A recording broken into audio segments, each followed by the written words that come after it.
How many more times are you going to let a woman make you feel like a loser?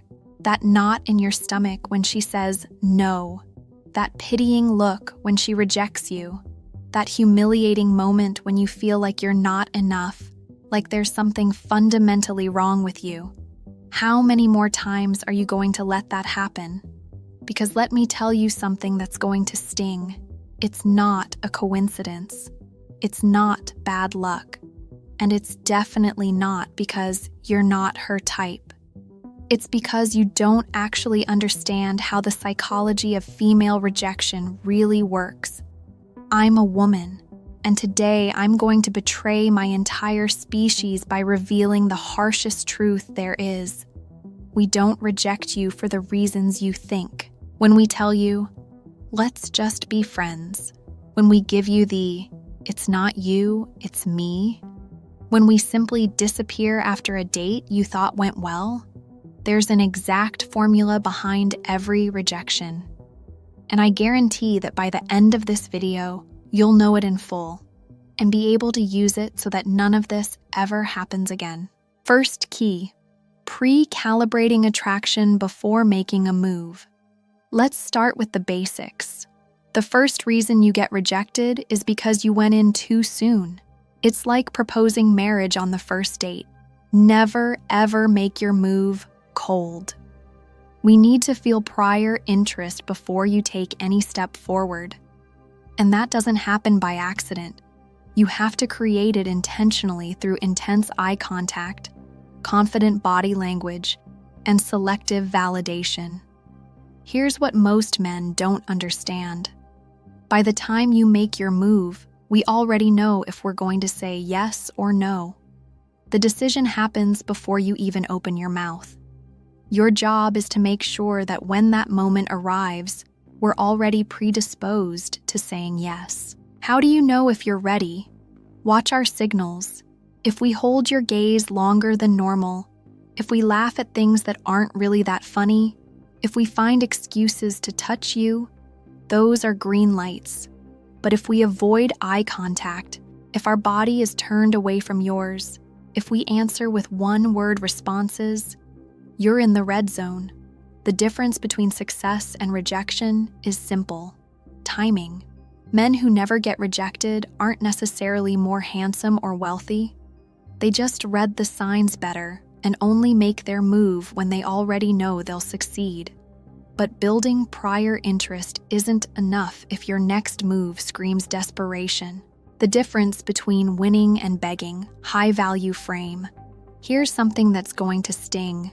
We reject men we perceive as desperate. And desperation isn't always obvious. Sometimes it hides behind excessive niceness. The man who never gets rejected projects that he is the prize and that his attention is limited. He doesn't beg. He doesn't insist, and he doesn't act as if we're his only option. When we sense that your time is valuable, that you have options, that you could be with other women but choose us instead, rejection turns into a missed opportunity for us, not humiliation for you. Avoid phrases like, if you're not busy, if I'm not bothering you, or if you have time. Those phrases scream insecurity. Instead, say things like, tomorrow I'm going to this place. I'd love for you to come. Or, I've got something planned that I think you're going to like. See the difference? In the first case, you're asking for permission. In the second, you're offering an opportunity. We respond completely differently to opportunities than to please. I remember a man who invited me to dinner saying, I have a reservation at that restaurant we talked about. I'll hold the spot for you until 8. He didn't ask if I could. He didn't beg me to come. He offered something valuable and gave me the option to take it or leave it. Of course, I went. Now, once you have the right frame, you need to know when to make your move. The perfect moment. Riding the emotional highs. Yes doesn't happen at just any time. It happens during emotional peaks.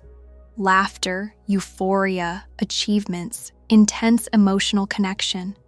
Never make your move during neutral or negative moments.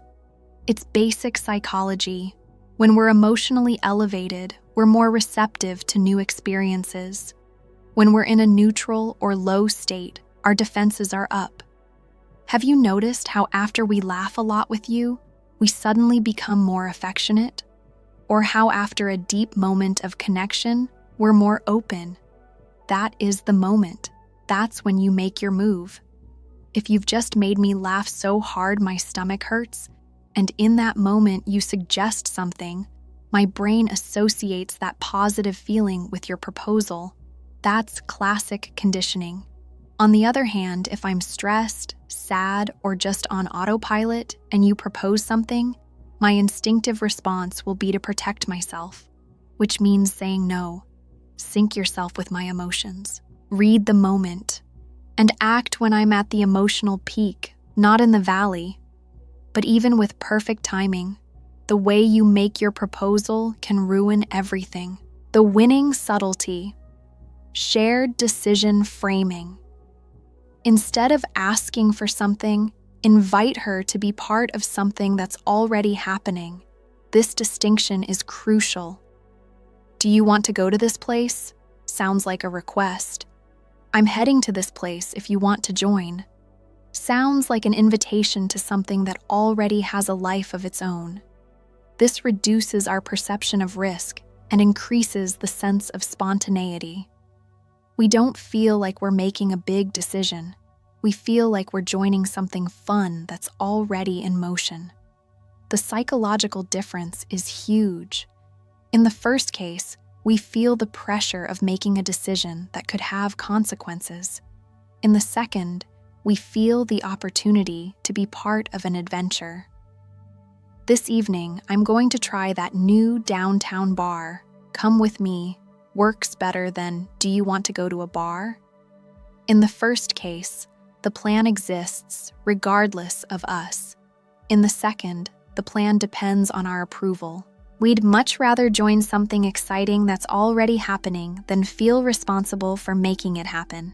And once you understand this, you can take subtlety to another level. The art of progression. Invisible gradual escalation. If your first proposal is too big, it's easier for us to say no. That's why you need to move forward in small steps that don't feel like big decisions. Break the progression into micro steps until the yes becomes inevitable.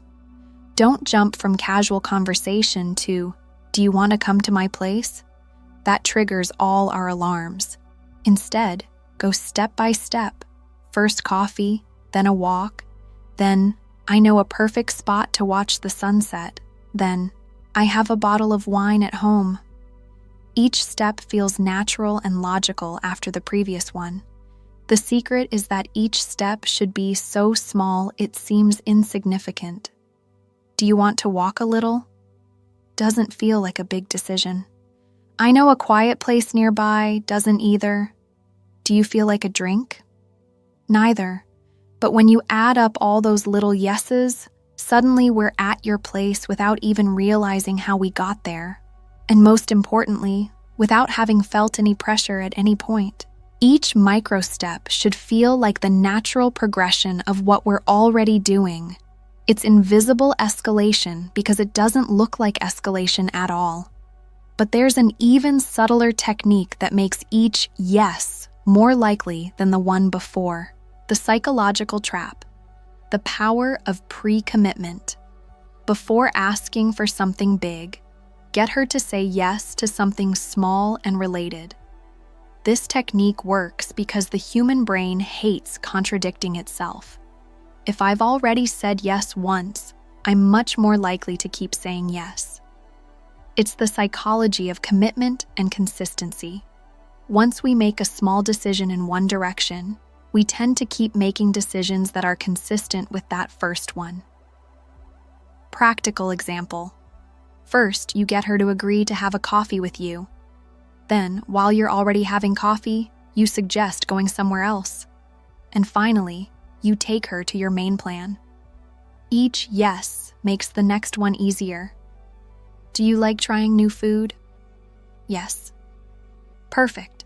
I know an amazing place. Want to come? much more effective than going straight to the point. Or, are you adventurous? Yes. Great, because I have an idea you're going to love.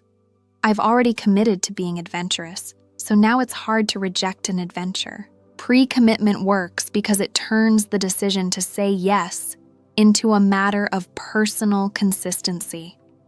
It's not just that you're asking me for something. It's that I need to be consistent with what I've already said about myself. And now we arrive at the most powerful technique of them all, the ultimate weapon, the irresistible intrigue effect. Women rarely reject something we feel we must find out. Instead of giving all the information, drop hints, suggestions, and half-secrets that you only reveal if she accepts your proposal. There's a place I love, but I can't tell you what's special about it. You'll only understand if you come. This triggers our curiosity and makes the idea of saying no almost impossible, because we feel we might miss out on something special. Curiosity is stronger than fear of rejection. It's stronger than our rational defenses. It's stronger than our need for control. When we feel there's something mysterious, we can only discover by saying yes. Saying no becomes a potential loss. And we hate missing out on something good more than we fear making a bad decision. I know a way to get to that spot that no one else knows. I have something to show you, but this isn't the right place. There's a story behind this place you have to hear. Each of these lines creates an information gap that our mind needs to fill. And the only way to fill it is by saying yes. The intrigue effect works because it transforms your proposal from a request into an opportunity for discovery. You're not asking us to do something for you. You're offering us access to something special. And now comes an extra tip that's truly the secret ingredient that makes all of this work even better. Whenever you're having a conversation with a woman with the intention of winning her over, always try to make those conversations playful teasing. We love being teased and playfully pushed back and forth, always with you positioning yourself as the one in control. Here's an example. You're talking with a woman and suddenly the topic of sports comes up. You tell her you go running, but that you have several ways of running. She'll ask what those ways are, and you respond, "I'll show you later." Clearly, you're not talking about jogging down the street, and we all understand that. This type of conversation naturally creates sexual tension.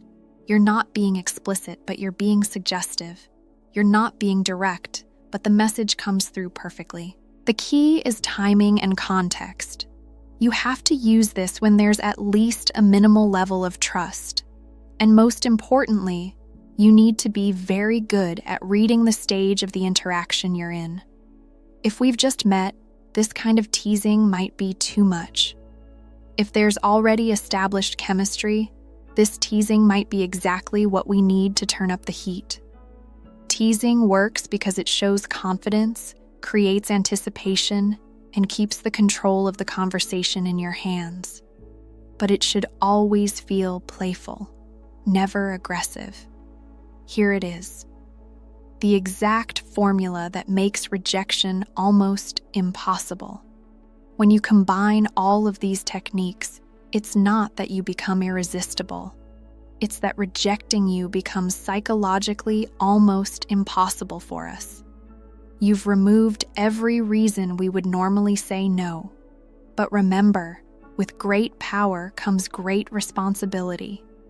These techniques work because they tap into real aspects of female psychology. Use them to create genuine connections, not to manipulate or hurt. Because at the end of the day, the goal shouldn't be to make sure no woman ever rejects you. The goal should be to find the right woman who never wants to reject you in the first place. If this video changed your perspective on rejection, give it a like, share it with that friend who needs to hear this, and subscribe, because what you've just learned is only the beginning.